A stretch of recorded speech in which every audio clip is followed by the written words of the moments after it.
Hi everyone, how you doing? Dan here, and today I want to show you a really cool new feature in Adobe Photoshop.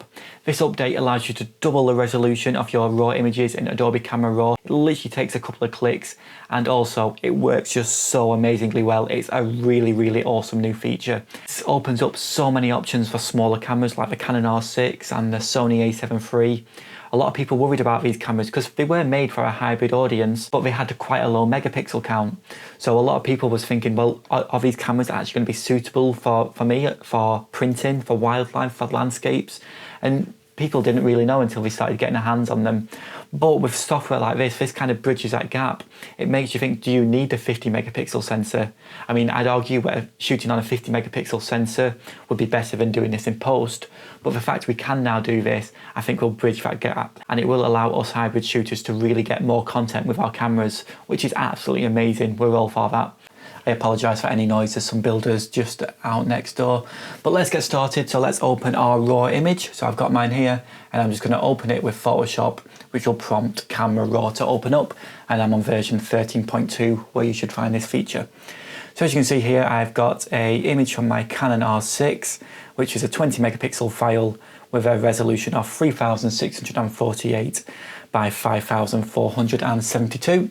And we've got just some settings up here to look at: ISO 100, 85mm f2 and 1/320th of a second for shutter speed. We've got lots of details to work with here. And what's also nice about this image is that we've also got the fairly nice shallow depth of field at f2. So that's giving us not only sharp sections of the image to work with, but some softer ones to see how the image handles it. It's better to do the presets and colour correction and all your colour grading before you enhance it. Otherwise, you'll have to apply all of the same settings to the enhanced version as well. So if you do it before, it enhances the grading and colour correction too, which is quite useful. So we'll just right click and go down to enhance, and this will pop up. And just double check what super resolution is checked, and this just doubles your image resolution, and ideal for large displays and prints. And estimated completion time 5 seconds, which is absolutely amazing considering what's actually going on here. So click enhance. You can see down here how long it's going to take. So processing shouldn't take too long to do. Here we go. So this is our new image now. As you can see down here, it's 80 megapixels, and we've now got a super awesome resolution of 7296 by 10,094, which is absolutely amazing considering it was that quick to do. And if we look now and start zooming in, we can get extra close to all of the texture. I mean, this texture, the colours, it all just looks so amazing. It's just so sharp, and it's just, I don't really know how it's doing this. Let's just have a look down here, like at the sign. Let's just zoom all the way in. Look at that. I mean, we get details. We can even see chippings on the letters, all this dirt down here. And what's really cool is if you click on your previous picture, it will show you the same image at the same zoom. So this we're at 71.9% zoom and also 71.9% zoom here. So as you can see now, with that extra resolution, we can get twice as close. And everything, I don't know, it just looks so good. All the textures, the details. I'm so impressed with this tool. But let's have a look with another image as well. This time we're going to use a DNG file, not a CR3, just to show you what it works with that too. And we'll have a look at a couple of other features too. So here we are. This is another one of my shoots. This is another one with the 85mm. So I set myself a challenge of going around Manchester with just an 85mm prime, and these were some of the images I got. It was such a nice task, and I definitely recommend you give it a try. It's just really good for finding new, unique perspectives, and it really makes you think about your composition, which is always nice.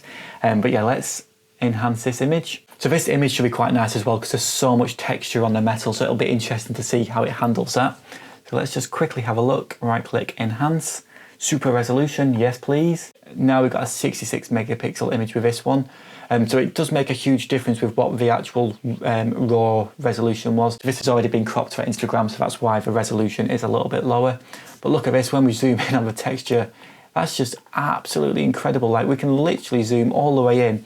It's almost like macro lens. You know, it's so sharp. You see the nice roll off here. It's left the background nice and smooth.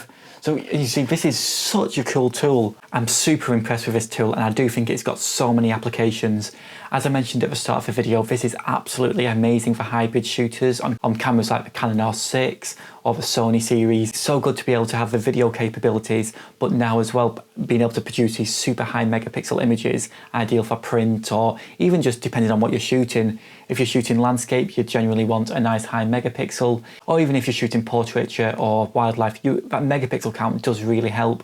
I'm not saying this is going to replace, you know, super high megapixel sensors or anything, but just having the ability to do this, it's so good. Got uses for just uploading sharper images to social media. It's just such a good tool to have available to us. It's so handy.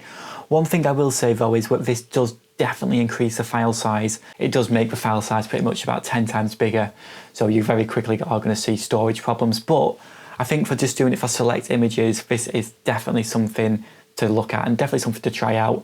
It's so useful. And I was just saying about the hybrid shooters, but this is, it will bridge the gap between the higher megapixel cameras, because when you've got, you know, the 5D, which has got 50 megapixels, you know, when we get into these super high megapixels, that might not be relevant in the future when we can just do it on our computers. So it's definitely something to look out for and something to keep engaged with and just see how this develops. But I think that's it for this video. So if you have liked this video, please do like, comment and subscribe.